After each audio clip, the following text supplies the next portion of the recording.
မင်္ဂလာပါကိုရီးယားစကားကိုစောက်တဲကအတိုင်းတောင်းတကြီးပြောနေရတာမျိုးမဟုတ်ပဲတက်ကက်ကိုရီးယားလူမျိုးတွေလိုရေးစည်းစလိုချောချောမွေ့မွေ့ပြောနိုင်ဟိုအတွက်လိုအပ်တဲ့နည်းလမ်းတွေကိုဒီနေ့အတူတူလေ့လာကြည့်ကြအောင်တင်ကိုရီးယားစကားပို့တဲ့အခါမှာလေစကားလုံးတွေကိုတလုံးချင်းစီအဲ့လိုမျိုးရွတ်နေပြီလို့ကို့အတိုင်ကဆက်လို့တကောင်လို့တောင်းကြီးဖိနေတယ်လို့ခန်းစားဖူးလားဗျတကယ်တော့လေအဲ့ဒါကတင်အတန်ထွက်မကောင်းလို့မဟုတ်ပါဘူးအဓိကပြဿနာကစကားလုံးတွေကိုတဘာဝကြကြချိတ်ဆက်ပေးတဲ့အတန်ထွက်စီမျိုးဆိုတဲ့မော်ပညာလေးတွေကိုမသိသေးတော့ပါကဲဒါဆိုရင်တော့အဲ့ဒီမော်ပညာလေးတွေကိုအတူတူလေ့လာကြည့်လိုက်ရအောင်ကဲဒါဆိုရင်တင်ရဲ့ကိုရီးယားစကားပြောစွမ်းရည်ကိုလုံးဝပြောင်းလဲပေးမဲ့အရေးကြီးဆုံးအတန်ထွက်မော်ပညာ၃မျိုးကိုကြည့်လိုက်ရအောင်ကျွန်တော်အမခန့်နဲ့ဒီစီမီနီကတင်ပြောနေကြကိုရီးယားစကားကိုနောက်တစ်ဆင့်ကိုတကယ်ပဲတွန်းတင်ပေးနိုင်မှာပါအဲ့ဒီမော်ပညာ၃မျိုးကတော့တေအတန်ချိတ်ဆက်ခြင်းနင်းအတန်ပြင်းထန်စေခြင်းနဲ့၃နားတန်သုံးပြီးအတန်ကိုပျော့ပြောင်းစေခြင်းတို့ပါပဲဒီ၃ခုကိုဒါတိတိကျကျနားစေသွားရင်လေတဘာဝကျကျပြောလိုက်မှုတဝက်လောက်အောင်မြင်သွားပြီလို့ပြောလို့ရပါတယ်။ဘာမှမဆုံးမော်ပညာကတော့အတန်ချိတ်ဆက်ခြင်းပါ။ဒါကိုလွယ်လွယ်လေးမှတ်လို့ရအောင်အင်အလွတ်ထဲပြောင်းရွှေ့ခြင်းနီးရမှလို့ပြောကြရအောင်ဆိုလိုတာကရှေ့စကားလုံးရဲ့အောက်ဆုံးမှာရှိတဲ့ပြေးကလေးသူ့နောက်ကအတန်မရှိတဲ့အင်အောင်ဆိုတဲ့အင်အလွတ်လေးထဲကိုပြောင်းရွှေ့ဝင်ရောက်သွားတာမျိုးပါဥပမာကိုကြည့်လိုက်အောင် Babs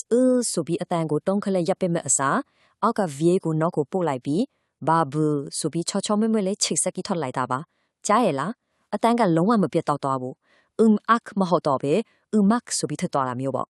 ကဲဒုတိယမော်ပညာကတော့ဝုန်းခနဲ့တိုက်မှုတာနဲ့တူပါတယ်စိတ်ထဲမှာမြင်အောင်ကြည့်လိုက်နော်ရှေ့စကလုံးကြီးအောက်ဆုံးကအတန်ပြင်းတဲ့ဗီးတွေကနောက်ကလာရဲ့ဗီးတရှုနဲ့တွေ့တဲ့အခါမှာလေနောက်ကတန်ကပို့ပြီးတော့ပြင်းထန်သွားတယ်တင်းမာသွားပါတယ်ဥပမာဟက်ကျိုလို့ပေါ်ပေါ်လေးထင်မဲ့အစားတီဇီမင်းကြောင့်ဟက်ကျိုဆိုပြီးဒုတိယအတန်မှာဂဆိုပြီးတင်းခနဲ့ထီသွားတာမျိုးပါဒီလိုတင်းမာတဲ့အတန်လေးစီကကိုရီးယားစကားပြောကိုပို့ပြီးတော့ rhythm ကြစေပြီးနားထောင်လို့ကောင်းစေတဲ့ဆွဲဆောင်မှုတစ်ခုပါပဲနောက်ဆုံးတစ်ခုကတော့ရာအတွက်ချိုးစီလို့ပြောလို့ရပါတယ်ဆိုလိုတာကအတန်ထွက်ရခက်တဲ့စာလုံးနှလုံးဆက်တိုက်တွေးတဲ့ခါမှာလေကျွန်တော်ရဲ့ຢာကပြင်းပန်းခံပြီးမထွက်တော့ဘူးသူ့အလိုလိုအလွယ်ဆုံးထွက်နိုင်တဲ့နီးစပ်ရာနာတန်ဘက်ကိုပြောင်းထားတာပါဒါကစကားကိုရည်စည်းသလိုဖြစ်စေတဲ့အဓိကရုပ်ဝက်ချက်တွေကတခုပဲ။အိုမာကုမိုးလို့လျာကိုခောက်ပြီးအထံကိုရက်တန့်ပေးရတာကခက်ပါတယ်။အဲ့ဒီစားလျာကအလွယ်လန်းကိုလိုက်ပြီးကုမိုးဆိုပြီးနှာခေါင်းစံလေးနဲ့ပျော့ပျော့လေးဆက်သွားလိုက်တာကပူပြီးတဘောပါချတယ်လို့နားထောင်လို့လည်းအများကြီးပိုကောင်းသွားပါတယ်။ကောင်းပါပြီ။အတန်ထွက်တီချုံမွေးသွားပြီဆိုတော့စကလုံးတွေကိုဘလို့မှန်ကန်စီပြီးဝါကြတကြောင်ဖိတောင်တီဆုံးမလဲဆိုတာကိုစက်ကြည့်အောင်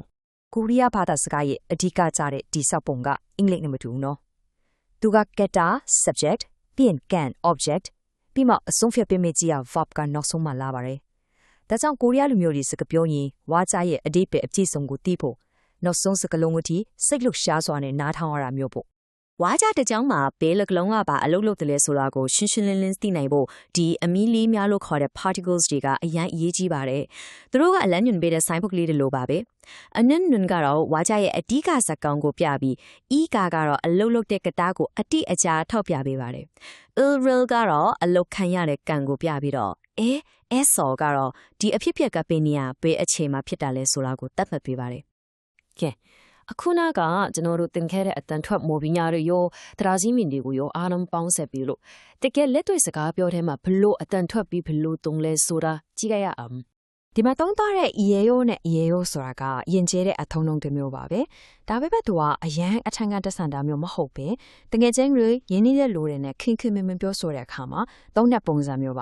ါဒါကြောင့်နေ့စဉ်ဝါမှာအသုံးများဆုံးပုံစံလို့ပြောလို့ရတယ်နောက်တစ်ခုစိတ်ဝင်စားစရာကောင်းတာကအချိန်ကိုပြောတဲ့အခါမှာပါ။နာယိုပြောတဲ့အခါကျတော့ကိုရီးယားကနန်းစစ်ကိုသုံးပြီးတော့မိနစ်ကိုပြောတဲ့အခါမှာတော့ကြွရုပ်ကလာတဲ့ကနန်းတွေကိုသုံးရပါတယ်။ဒါလေးကတော့ကိုရီးယားဘာသာစကားရဲ့ထူးခြားချက်တစ်ခုမို့လို့တေးသေးချာချာလေးမထဖို့လို့လိုပါမယ်။ဟုတ်ပြီ။ဒီနေ့ကျွန်တော်တို့လေ့လာခဲ့တာတွေကအစားပေးရှိပါသေးတယ်။ကိုဘာသာကိုစစ်ပြီးလေ့လာနိုင်မယ်ပြောစရာကောင်းတဲ့နည်းလမ်းတချို့ကိုလည်းမျှဝေပေးချင်ပါတယ်။တင်ချိုင်းဆုံး key drama စကားတွေ key pop တချင်တွေကတဲ့အထက်အကောင်းဆုံးတင်ထောက်ကိုပစ္စည်းထင်လာနေပါတယ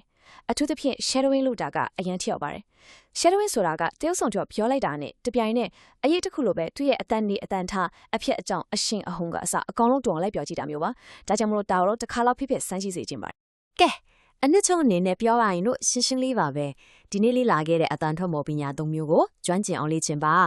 SOV ဝါကြတိဆောက်ပုံကိုနားလည်ပြီးအမီလေးတွေကိုမှတ်အောင်သုံးတတ်ပြီးဆိုရင်သိကြပါတယ်သင်ပြောတဲ့ကိုရီးယားစကားကစက်ရုပ်လိုတောင်းကြီးဖက်မနေတော့ပဲတကယ်ကိုရီးယားလူမျိုးတယောက်လိုတပါဝါကြပြီးနားထောင်လို့ကောင်းလာမှာပါအာမလျှော့ပဲစက်ကြိုးစောတော့ပါသင်လုံနိုင်မှာပါ